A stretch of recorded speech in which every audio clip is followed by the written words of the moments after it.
మీరిప్పుడు ఈ వీడియో చూస్తున్న క్షణంలోనే మన యూనివర్స్లో ఎక్కడో ఒకచోట మనకు తెలియని నిజం జరుగుతోంది. నాసా నిజంగా మనకి అన్నీ చెబుతోందా, లేదా మన మెదడు అర్థం చేసుకోలేని నిజాన్ని దాచిపెడుతోందా? 2025లో వచ్చిన కొన్ని స్పేస్ అబ్జర్వేషన్స్ శాస్త్రవేత్తలకే భయం కలిగిస్తున్నాయి. ఈ వీడియో చివరికి మీ యూనివర్స్ మీద ఉన్న నమ్మకం పూర్తిగా మారిపోతుంది. ముందుగా తెలుసుకోవాల్సింది, నాసా అంటే ఎవరు? నాసా అంటే మన భూమి బయట యూనివర్స్ని అర్థం చేసుకునే ప్రధాన సంస్థ. కానీ నాసా విడుదల చేసే ప్రతి డేటా పబ్లిక్కే వస్తోందా, లేదా కొన్ని డిస్కవరీస్ శాస్త్రవేత్తల మధ్యే ఆగిపోతున్నాయా?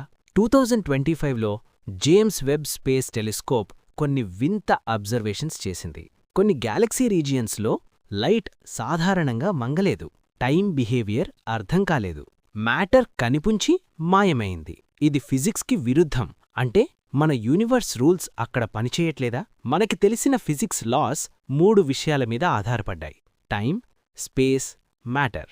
కానీ 2025 డేటా ప్రకారం కొన్ని ప్రాంతాల్లో ఈ 3 పూర్తిగా వేరేలా ప్రవర్తిస్తున్నాయి. ఇది కోయిన్సిడెన్స్ కాదు. ఇక్కడే ఒక థియరీ వస్తోంది: ప్యారలల్ యూనివర్స్.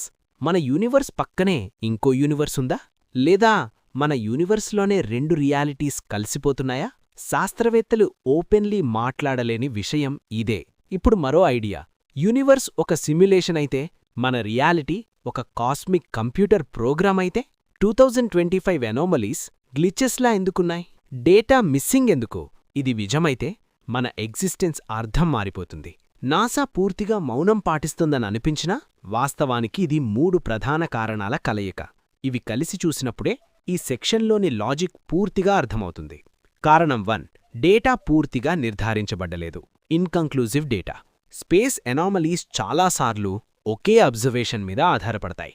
శాస్త్రంలో ఒక నియమముంది: రిపీటబుల్ అండ్ వెరిఫైబుల్ కాకపోతే అనౌన్స్ చేయకూడదు. 2025 అబ్జర్వేషన్స్లో కొన్ని రీజియన్స్లో లైట్ అబ్నార్మల్గా వంగింది. టైం బిహేవియర్ అంచనాలకు సరిపోలలేదు. కానీ ఇవి ఒక్కసారి మాత్రమే కనిపించాయి. నాసా భయం: ఇప్పుడే చెప్పేస్తే రేపది ఎర్రర్ అని తేలితే ఏమవుతుంది?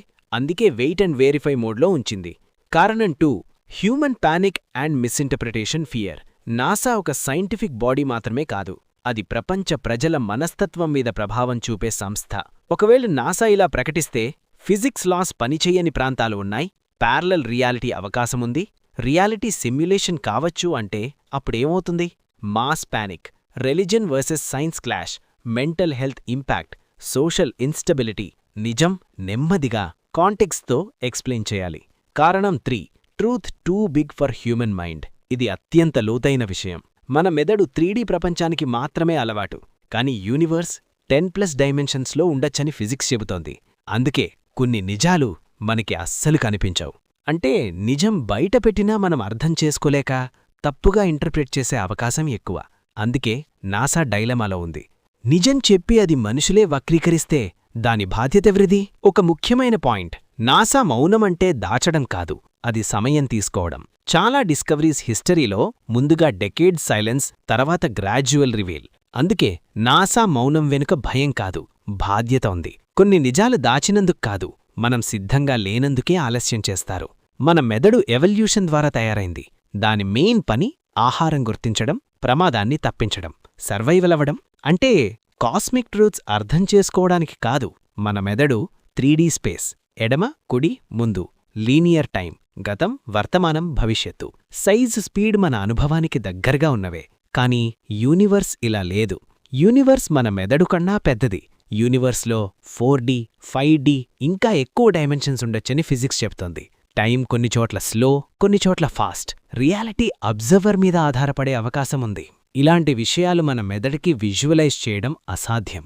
అందుకే అర్థం కావడం లేదు.